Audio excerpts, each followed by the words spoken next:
Muito boa noite, meus queridos amigos, amigas, alunos aí das terceiras séries do ensino médio do Colégio El Shaddai. Estamos aí finalizando o material de revisão de vocês desse primeiro semestre. Vamos falar da aula 12 de Sociologia hoje, e aí eu vou retomar talvez alguns conceitos da aula 11, que foi Indústria Cultural e Diversidade no Brasil. Vou comentar um pouquinho dessas aulas, né? Lembrar que cultura é tudo que o homem produz na convivência, na sua relação com o espaço, com o tempo, com as outras pessoas, com o ambiente, né? Então, é todo esse processo, essa riqueza que o homem gera na sua espacialidade, no espaço-tempo. E aí você tem a cultura material e aquela que é imaterial, aquilo que passa a fazer parte do simbólico, imaginário, né? E o Brasil é riquíssimo nesse sentido. Hoje nós vamos falar um pouco disso, né? Falar do Brasil, da cultura popular, do folclore, do carnaval, das festas religiosas, ao pop, ligado à questão da espetacularização, do espetáculo, da mídia, não é? Aquilo que é pop, propriamente pop, ok? A cultura ela se manifesta de duas formas básicas, assim, a gente entende uma cultura mais erudita, mais rebuscada, de alguém mais fino, que está ligada a um status quo, né? Essa ideia de, a pessoa que esse tem cultura, como se ele conhecesse um arcabouço grande de coisas, de literatura, de ciência, né? Isso é a ideia de uma cultura. Então, essa cultura erudita é uma cultura sem transgressão aos valores dominantes, ela é mais conservadora, ela é mais formal, aquela cultura, né, mais elitizada. A gente tem a cultura popular, que aí já é uma valorização dos saberes diferentes, né, um combate à academia, uma cultura contracultural. A gente sabe bem que o carnaval, o samba aqui no Brasil eram no início elementos de protesto, vamos dizer assim, de movimento social, a tentativa de dar voz ao povo, né? Ou os anseios do povo. Hoje a gente também vai comentar como que isso mudou um pouco com o advento do capitalismo, né? E aí a gente tem uma cultura do tipo exportação, né? Ela é uma cultura popular veiculada pela grande mídia, mercantilizada por ser lucrativa, e a gente tem no Brasil também uma outra experiência do carnaval, de algumas peças de folclore que nós temos aqui lá no norte do país, Festival de Parintins, né? E no carnaval a gente tem várias divisões, né? uma diversidade, né? Você tem o axé ali na Bahia, o carnaval, o desfile ali no Rio de Janeiro, em São Paulo, que são os lugares mais famosos. Você tem o frevo lá no Recife. Então todo esse processo que é popular, num certo sentido, é apropriado pelo capitalismo e pela indústria do espetáculo, né? E é vendido mesmo isso, tá certo? O carnaval é transformado nesse espetáculo, nessa mercadoria. E aí a gente tem também a ideia da cultura pop, que tem a ver um pouco com a questão da influência da cultura estadunidense, né? Eu já falei disso com vocês, vou retomar hoje. A questão do processo de globalização, de padronização, da imposição de uma cultura dominante econômica, militarmente, nos outros países, né? A gente, por meio do American Way of Life, o jeito americano de viver, a gente tem uma enxurrada desse processo no Brasil, no âmbito da cultura. Os streams aí de filmes, de séries, Netflix, Companhia Limitada. E a gente tem também no mundo da música essa cultura pop inundando o mundo, e não deixa de ser. Não, essa maré vem aqui para o Brasil também, tá certo? Há um pensador brasileiro, Gilberto Freire, ele vai dizer de uma cultura aberta, miscigenada e múltipla, que é um fenômeno raro. Ele vai analisar a cultura como ela deveria ser e como ela acabou sendo aqui também no Brasil. Oswald de Andrade vai falar de uma antropofagia, uma maneira que talvez o brasileiro poderia ter ele incorpora, ele come essa cultura que vem de fora, né? E se transforma em algo mais forte, e aí ele produz resistência a isso.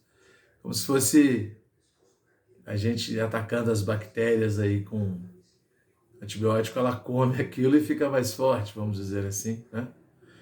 É uma proposta do Oswald de Andrade. Aí a gente tem alguns movimentos contraculturais no Brasil, como a Jovem Guarda, a Bossa Nova, o tropicalismo. Todos esses processos como tentativa de resistência a uma invasão cultural externa aqui no país.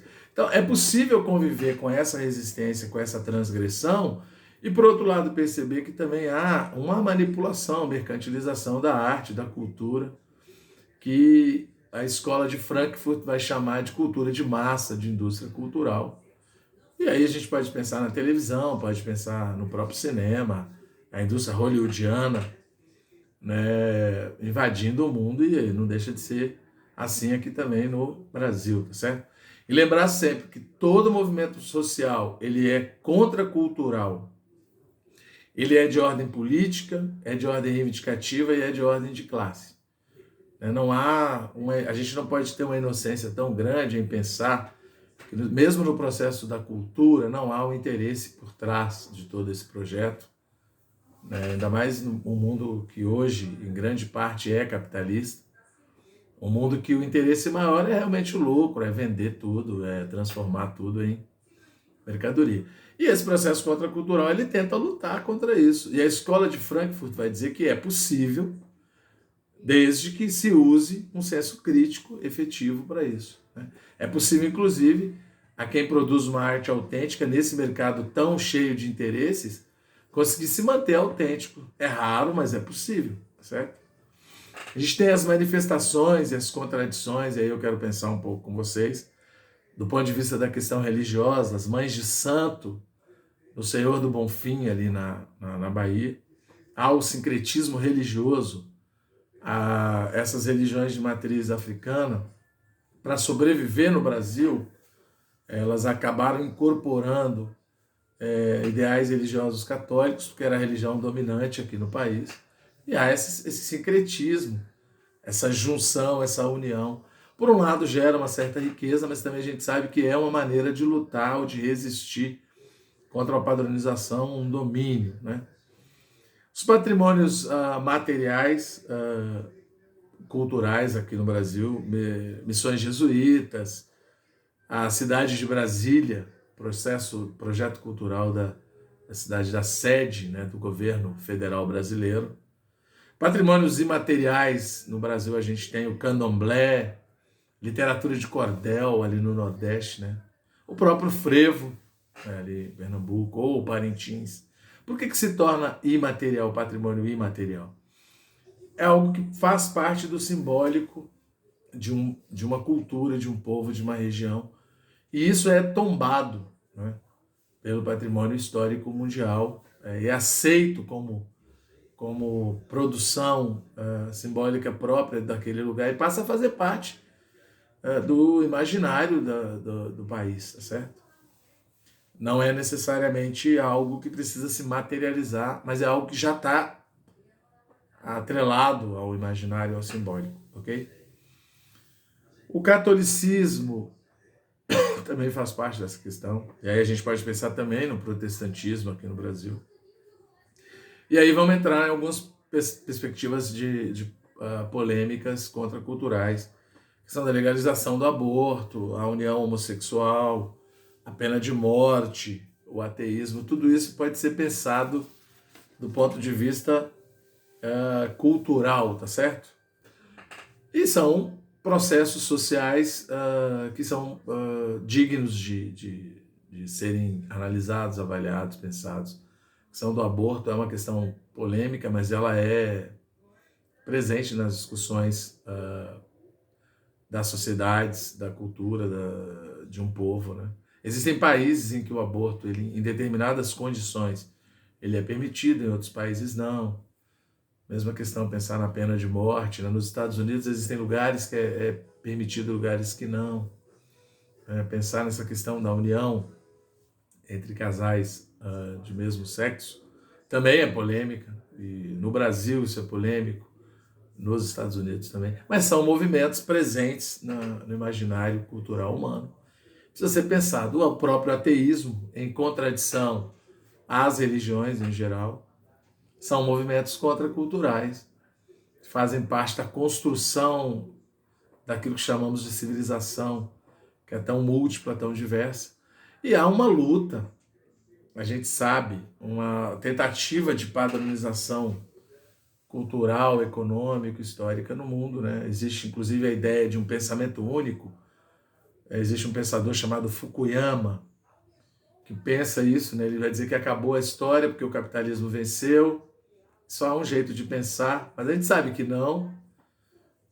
O Marx, por exemplo, se pudéssemos colocar, o Marx já morreu, mas se pudéssemos colocar o pensamento marxiano diante dessa proposta, ia mostrar que a realidade ela é conflito, ela é luta. Olha aí os movimentos de próprio terrorismo no mundo, as guerras ali na região do Oriente Médio, depois da Primavera Árabe, né, que ocorre em 2011, na tentativa exatamente daquele povo de lutar por liberdade em governos totalitários ditatoriais. E isso é mostra de que a história não acabou, porque a história ela é a representação das guerras, das contradições, dos conflitos. Então, Fukuyama ele pode propor isso, mas não é algo que se verifica, né? Os processos migratórios, por causa de guerra civil na África, a gente vê as lutas no mundo hoje entre governos conservadores totalitários e governos que têm tentado resistir a isso, mesmo no campo da sexualidade, da religião, dos processos de construção cultural. Há tentativas de imposição como American Way of Life, mas há também resistência. E o que é próprio do humano, eu comento sempre aqui, seria legal se o homem não gerasse nada, mas existe sociologia exatamente porque o homem gera violência, agora com a questão do Covid, nós estamos tendo um monte de coisas para serem pensadas do ponto de vista sociológico, a questão do próprio confinamento, o que isso gera, a questão da própria atuação do Estado, como tem sido, o desrespeito às vezes à vida, como as pessoas estão reagindo. Tem tanta coisa para a gente pensar. Tudo isso está envolvido nesse processo cultural, porque o homem é um animal que faz cultura, né? O homem produz cultura, onde ele se ajunta, ele produz cultura, por meio da arte, da religião, por aí vai, tá certo? É isso, um abraço, espero que vocês tenham entendido aqui.